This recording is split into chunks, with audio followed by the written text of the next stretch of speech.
Halo semuanya, ketemu lagi dengan aku Afisa Gasani. Di video kali ini, aku akan membahas tentang pilar kebiasaan. Ada banyak strategi yang dapat membantu kita dalam mengubah kebiasaan kita. Strategi itu diantaranya adalah pemantauan, fondasi, penjadwalan, dan akuntabilitas. Keempat strategi ini memiliki cara bekerja yang berbeda-beda. Misalnya, strategi penjadwalan ini bekerja sangat efektif untuk kebanyakan orang, tetapi tidak efektif untuk orang yang lebih senang bekerja tanpa adanya aturan. Kemudian, strategi akuntabilitas ini berhasil untuk kebanyakan orang dan sangat penting untuk para obliger. Lalu, apa aja sih 4 strategi itu? Yuk kita pelajari satu persatu. Yang pertama ada strategi pemantauan. Strategi pemantauan ini adalah sebuah strategi yang dapat mengidentifikasi dengan tepat tindakan apa yang sedang kita pantau.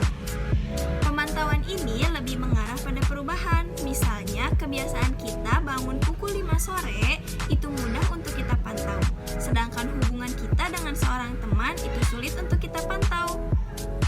Pemantauan yang lebih akurat ini membuat kita mudah untuk menentukan apakah suatu kebiasaan ini sepadan dengan waktu yang kita keluarkan untuk membentuk suatu perubahan.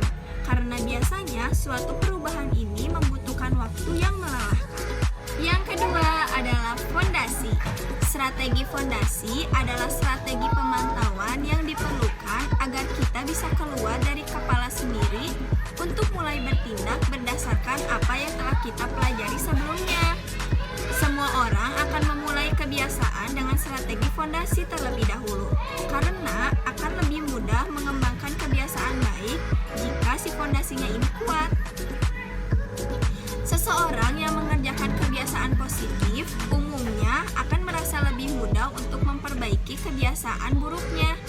Dengan fondasi yang kuat, kita bisa menciptakan suatu perubahan besar dalam hidup kita. Yang ketiga adalah penjadwalan. Strategi penjadwalan ini menetapkan waktu tertentu dan teratur untuk suatu kegiatan yang berlangsung. Strategi ini adalah salah satu strategi pembentukan kebiasaan yang paling dikenal dan kuat. Strategi ini menetapkan waktu tertentu dan teratur untuk kegiatan yang berulang. Penjadwalan membuat kita lebih mudah mengubah suatu aktivitas menjadi sebuah kebiasaan. Kebiasaan tumbuh paling kuat dan tercepat dengan cara yang dapat diprediksi, yaitu dengan penjadwalan. Untuk menerapkan strategi penjadwalan ini, kita harus memutuskan kapan dan seberapa sering kebiasaan itu harus terjadi. Lebih mudah bukan? Yang terakhir dan yang keempat adalah akuntabilitas. Akuntabilitas adalah faktor yang kuat dalam pembentukan kebiasaan dan fitur yang ada di mana-mana dalam kehidupan kita. Seringkali strategi penjadwalan disertai dengan strategi akuntabilitas. Tidak cukup hanya menjadwalkan penjadwalan, tetapi kita harus benar-benar mengikuti kebiasaan tersebut.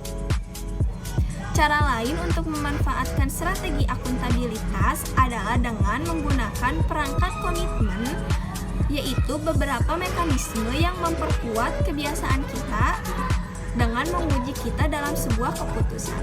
Itulah 4 strategi yang membantu kita dalam mengubah kebiasaan kita.